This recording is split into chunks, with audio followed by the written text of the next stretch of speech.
Halo teman-teman, pada kesempatan ini berjumpa lagi dengan saya, Junita Amalia. Pada kesempatan ini kita akan membahas tentang penerimaan mahasiswa baru, jalur seleksi mandiri reguler untuk Universitas Pendidikan Indonesia atau di sini SMUPI tahun 2024. Oke, di sini sebelumnya saya sudah mendownload panduan nih, SMUPI ya. Nah, teman-teman bisa langsung download juga nanti. Nah, untuk persyaratan mengikuti SMUPI itu sendiri, yang pertama adalah lulusan SMA, MA, SMK, ataupun paket C pada tahun 2024, 2023, dan 2022. Kemudian syarat yang kedua adalah mempunyai kesehatan fisik dan mental dan tidak mengganggu kelancaran belajar di program studi yang dipilih. Sementara untuk syarat khususnya di sini pendaftar yang memilih program IPA ya mampu berbahasa Inggris secara aktif. Kemudian pemilih program studi pendidikan agama harus mampu membaca Al-Qur'an ya. Di sini pendidikan agama Islam. Nah, di buku panduan ini juga sudah ada list dari fakultas, lalu kodenya, dan nama program studi, lalu jenjangnya, dan tes yang harus diikuti. Ya, di sini ada tes psikologi bidang minat, dan yang kedua ada portofolio ujian keterampilan atau wawancara. Jadi setiap program studi memiliki tes yang berbeda-beda. Nah, teman-teman nanti bisa cek. Contohnya di sini misalnya untuk pendidikan masyarakat ini S1. Nah, untuk tes psikolognya terkait sama tes kependidikan, namun tidak ada wawancara. Tapi kalau di sini pendidikan guru sekolah dasar atau PGSD, di sini ada ujian tambahannya yaitu berupa wawancara. Nah, teman-teman bisa cek nanti untuk jurusan yang teman-teman pilih. Oke, ini juga masih sama listnya. Kemudian di sini untuk biaya pendidikan teman-teman bisa cek detail di https://pmb.upi.edu ya. Jadi teman-teman bisa cek dulu berapa biaya yang harus teman-teman keluarkan saat menempuh pendidikan di UPI. Nah, selanjutnya ke pendaftaran. Jadi ketentuan pendaftaran yang pertama, pendaftar SMUPI dapat memilih 2 program studi pada kelompok minat yang berbeda ataupun sama. Ya, baik itu pendidikan atau non kependidikan. Misal nih, teman-teman pengen pilih yang pertama matematika, yang kedua pendidikan matematika, itu boleh karena di sini dibilang sama ataupun berbeda, ya. Boleh satunya pendidikan, satunya non kependidikan, atau dua-duanya non kependidikan atau dua-duanya pendidikan, ya. Kemudian selanjutnya teman-teman melakukan pendaftaran secara online pada laman https://pmb.upi.edu, lalu membayar uang pendaftaran ya, yang mana uang ini tidak dapat diminta kembali kalau misalnya teman-teman tidak jadi mendaftar. Lalu di sini setiap pendaftar hanya diberikan 1 kali kesempatan ya pendaftaran secara online atau daring.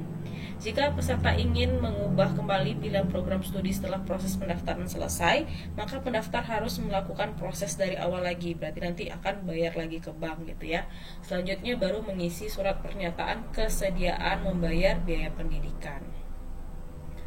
Untuk mekanisme pendaftaran, setelah teman-teman bikin akun di laman https://form.upi.edu, selanjutnya teman-teman harus melakukan login pada akun, lalu memilih jalur seleksi, ya. Kemudian ambil nomor, lalu bayar, lalu melakukan pembayaran melalui virtual account, ya. Selanjutnya melakukan update dari biodata. Ya, pastikan dulu data yang teman-teman isikan itu benar baru disimpan. Setelah benar baru cetak kartu peserta. Nah, nanti di sana akan ada informasi terkait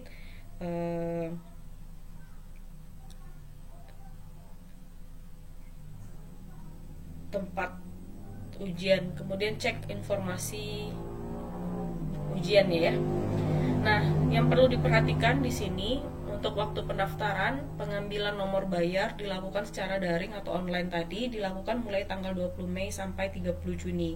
Nah, sekarang 8 Juni, artinya teman-teman masih punya waktu kurang lebih 22 hari lagi atau kurang lebih 3 minggu lagi untuk melakukan pembayaran. Setelah melakukan pembayaran, teman-teman harus melakukan pendaftaran ya.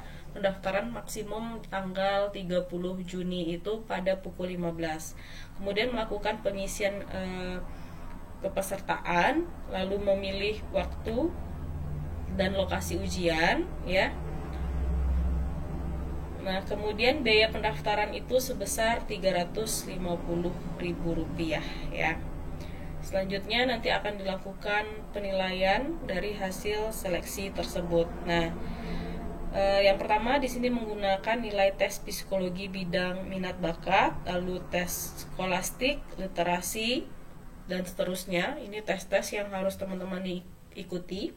Yang kedua, program studi khusus untuk olahraga dan seni, nanti ada tambahannya berupa portofolio dan ujian keterampilan. Kemudian untuk yang S1 Pendidikan Agama Islam tadi ada ujian membaca Al-Quran. Kemudian yang S1-nya Pendidikan Alam, yang kelas internasional, nanti ada penilaian tambahan yang berupa wawancara berbahasa Inggris. Kemudian untuk PGSD, PG PAUD, dan psikologi akan ada tambahan penilaian berupa wawancara.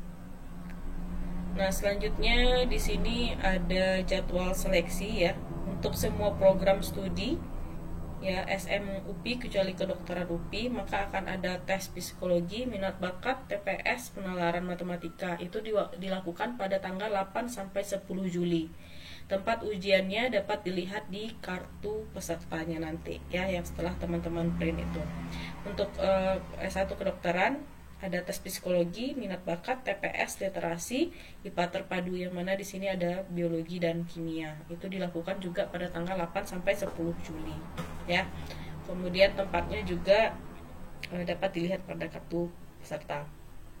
Selanjutnya PGSD Pendidikan Jasmani ada ujian keterampilan olahraga tanggal 11 sampai 13 Juli. Nah, ini tempatnya di gedung FPOK Jalan Dr. Setiabudi 229 Bandung dan UPI Kampus Sumedang.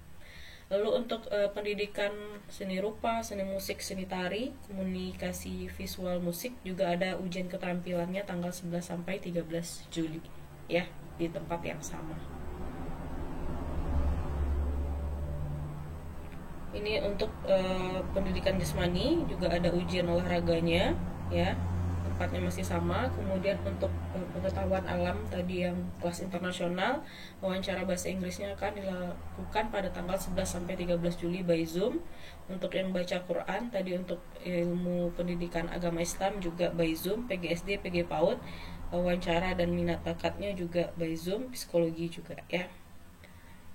Nah, persyaratan yang harus dibawa saat teman-teman ikut tes tersebut adalah kartu peserta yang dicetak tadi, kemudian memperlihatkan fotokopi ijazah legalisir atau surat keterangan dari sekolah ya. Oke, ini nanti akan ada di kartu ujian teman-teman terkait tempat tanggal ujian ini ya. Nah, untuk pendidikan seni tari nanti ada ujian prakteknya. Nah, di sini ada ketentuannya bahwa diwajibkan untuk membawa kaset atau CD atau musik iringan untuk tari yang melengkapi masing-masing tari teman-teman yang akan teman-teman tampilkan. Kemudian ada sampur atau selendang, lalu pakaian olahraga, training dengan kaos. Kemudian untuk pendidikan seni, untuk tes keterampilannya teman-teman bisa membawa alat musiknya sendiri ya, seperti drum set, gitar, kecapi, gendang, pokoknya yang teman-teman butuhkan. Untuk seni rupa juga silahkan teman-teman bawa alat-alat gambarnya untuk tes keterampilannya. Begitu juga dengan desain komunikasi visual. Nah, untuk yang tadi olahraga, ini detail tempatnya dan ketentuannya, teman-teman harus pakai pakaian olahraga lengkap, kemudian surat keterangan tidak buta warna dari dokter pemerintah, kemudian surat keterangan sehat dari dokter pemerintah. Untuk PGSD, nah teman-teman PGSD yang olahraga ya, di sini pakaiannya pakaian olahraga, kemudian surat tidak buta warna sama surat keterangan sehat. Kemudian hasil dari seleksi ini akan diumumkan tanggal 31 Juli 2024 ya. Kemudian teman-teman nanti akan melakukan pendaftaran ulang atau registrasi di sini ya. Nah, di sini juga ada surat pernyataan yang bisa teman-teman gunakan nanti saat melakukan pendaftaran jika diminta untuk mengupload surat pernyataan kesediaan membayar biaya uang kuliahnya ya. Nah, ini dia teman-teman tinggal pakai template ini dan diisi, dan di sini jangan lupa untuk ditandatangani oleh orang tua atau wali serta dibubuhi materai ya. Mungkin itu dulu informasi terkait seleksi mandiri Universitas Pendidikan Indonesia. Semoga bermanfaat. Terima kasih.